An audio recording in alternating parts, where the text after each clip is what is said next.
Okay, so when a president gives a big speech, like a State of the Union address or a primetime address, there is always, and I have managed a lot of these processes, a team of young press aides frantically putting together press clips and tweets and summaries of news coverage, just to show their bosses, including the president, of course, how widely and positively the speech was covered. And my bet is last night's speech proved to be a bit more challenging for the crack team over at the White House, because here's what they had to work with. The speech now did make the front page of the Washington Post this morning. You can see it on your screen right there, but really just barely. And that piece focuses on the fact that Trump didn't offer any evidence to back up his claims. And then there's the rest of the front page, which focuses on Trump's failure to renovate the Lincoln Memorial reflecting pool and about how Trump's approval rating is down in the 30s. Not exactly a framer to blast out to Trump supporters, is that front page that you see on your screen right now.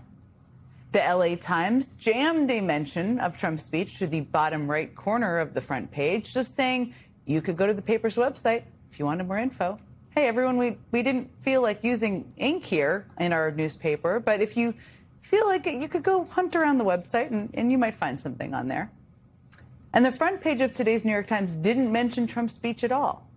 And when you look at the coverage of Trump's favorite news source, in Trump's favorite news source of all of them, I think, that one may have prompted some tantrum throwing by the cable news loving man sitting in the Oval Office. Because after Fox News played all 27 minutes of Trump's speech, and they did, letting him make all his outrageous allegations, they quickly brought on a reporter to give this fun little disclaimer. Fox News has not seen that evidence yet, is not in a position to evaluate the accuracy of the president's statements and claims at this time. Okay, then. Now, to add insult to injury, Fox didn't even keep talking about the speech after that. That's pretty much it. They changed the subject almost immediately. So much for Trump's big, splashy, subject-changing, narrative-changing speech. And then this morning, Trump's personal favorite show, Fox and Friends, ignored his speech entirely. Now, Fox and Friends is a 3-hour-long show. They have a lot of time for segments on there. They had time this morning for segments about the World Cup and country music star Toby Keith and the dating app Hinge and WNBA star Caitlin Clark and the Fast and the Furious franchise, of course, which apparently still warrants a conversation. But they didn't have time for a segment about Trump's presidential address. Now, that one's gonna kind of sting. Who knows what he was doing flipping through the channel, maybe throwing remotes, we don't know. And it wasn't just the media leaving Trump hanging last night, because Trump's speech was supposed to be the moment when he finally provided bombshell evidence that our elections were somehow insecure. That was the promise, right? That the 2020 election was stolen and he was going to show us new evidence that had been withheld from him somehow, even though he had received a briefing on it. He said he was releasing newly unredacted intelligence documents to prove it all. But last night, the Washington Post reported that Trump's own CIA director, John Ratcliffe, was notably absent from Trump's intelligence-focused speech. And in the minutes after his speech, Ratcliffe posted a statement in which he said a whole lot of words, but none of those words actually backed up the allegations that Trump, his boss, made in his speech. And then after the speech, MS Now's own Vaughn Hilliard got one of the members of Trump's own election task force, the guy who is reportedly one of the big brain conspiracy machines behind all this, to admit that the intelligence documents Trump released yesterday do not prove that any of our recent elections were rigged. You acknowledge that there were no votes changed in 2020. All I can acknowledge is what the intelligence shows, right? I only know the intelligence community has zero evidence that someone has flipped, that a foreign power flipped a vote in 2020, 22, or 24.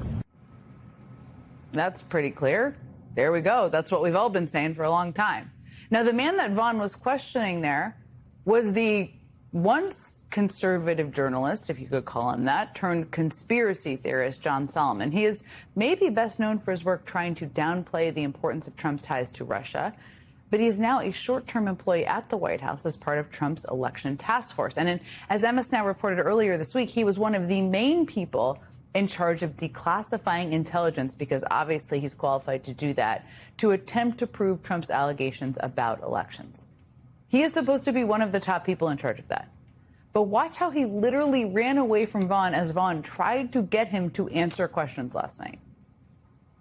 They did exactly. And so the 2020 election was, in fact, the results as we, the American public. I'm still researching, so let me.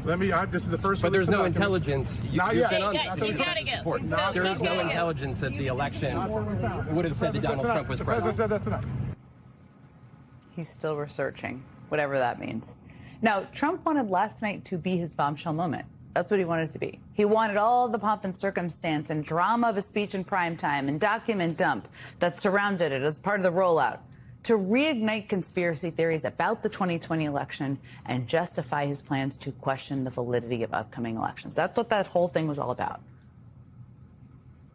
Remember that cartoon character, Wile E. Coyote, showing him on your screen, just in case you don't remember? Okay? He spent every single episode putting together elaborate plans to chase the Roadrunner, tying himself to rockets to finally catch the Roadrunner, and always blowing himself up in the process. It's kind of what happened to Trump. He tried to make last night's speech stand out from all the other times he has falsely cried election fraud by saying that he was backing up the claims with all the declassified intelligence documents he was having released. Well, not only did those documents not prove Trump's allegations, the documents actually seem to disprove a lot of Trump's points. I mean, for example, despite Trump's claims about election vulnerabilities, the intelligence community showcased how vote tabulation systems would be difficult to manipulate on a wide enough scale to compromise election results. Okay, that was in the documents. And despite Trump's claims that China carried out, quote, the largest compromise of election data in history, resulting in China's illicit acquisition of 220 million U.S. voter files, MS Now found that the document showed something considerably smaller, that China had previously purchased, and that's a key part of it, 2020 voter data from 7 states. Yes, you heard that correctly. It turns out China paid for access to publicly available data, just like anybody else, okay? Like every candidate running for office in a state buys the voter file. And of course, there were also other documents reiterating the intel community's consensus that Beijing has not deployed influence efforts intended to change the outcome of the U.S. presidential election. Okay? Sort of like Wile E. Coyote painting a tunnel on a rock wall only to run into it himself, right? Which he certainly has done. He hurt himself on that one. But not only did the documents Trump released debunk his claim that foreign powers were trying to stop him from being elected, the documents Trump released show that the intelligence community believed that at least one foreign power was actively trying to help Trump get elected. Surprise, everyone! And this won't be a surprise. Just like in 2016, Russia was trying to help Trump win in 2020. A document shows our intel communities believed that Russian actors were circulating fake narratives linking mail-in voting to voter fraud. That document was the National Intelligence Council's assessment of foreign threats to the 2020 election from August of 2020. Trump himself would have had access to it at the time. And maybe most damning of all of it is that the document says that, quote, President Putin and senior Russian officials are overseeing efforts by proxies to spread claims about former Vice President Biden. Specifically claims about President Biden's dealings with Ukraine back when he was Obama's vice president, and about individuals tied to the Ukrainian energy company Burisma. Claims that proxy actors affiliated with the Russian government were advancing with U.S. officials. And gee, I wonder who those officials could be.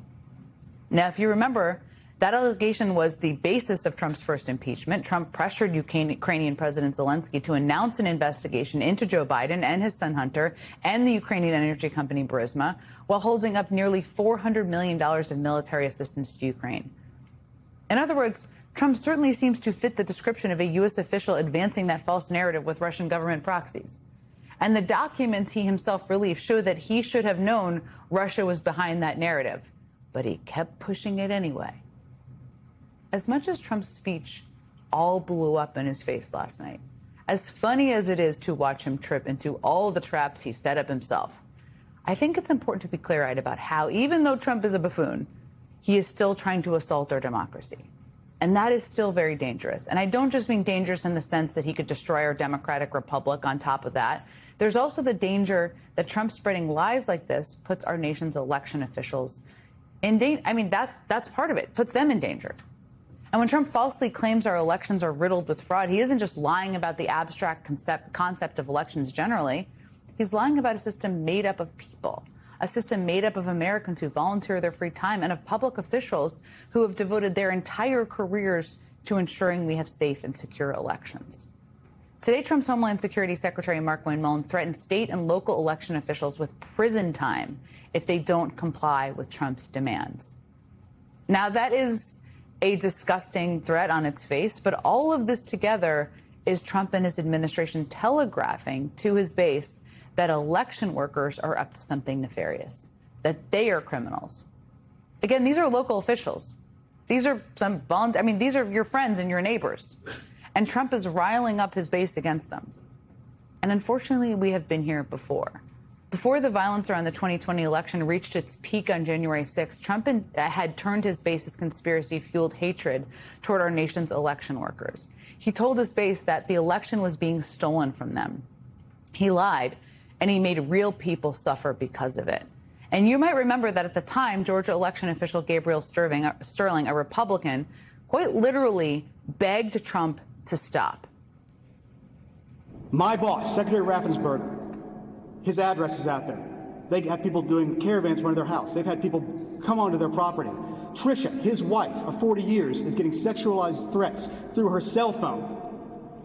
It has to stop. Straw that broke the camel's back today is, again, this 20-year-old contractor for a voting system company just trying to do his job. Just there. In fact, I talked to Dominion today and they said he's one of the better ones they got. His family's getting harassed now. There's a noose out there with his name on it. It's not right. Mr. President, it looks like you likely lost the state of Georgia. We're investigating. There's always a possibility. I get it. And you have the rights to go through the courts. What you don't have the ability to do, and you need to step up and say this, is stop inspiring people to commit potential acts of violence. Someone's going to get hurt. Someone's going to get shot. Someone's going to get killed.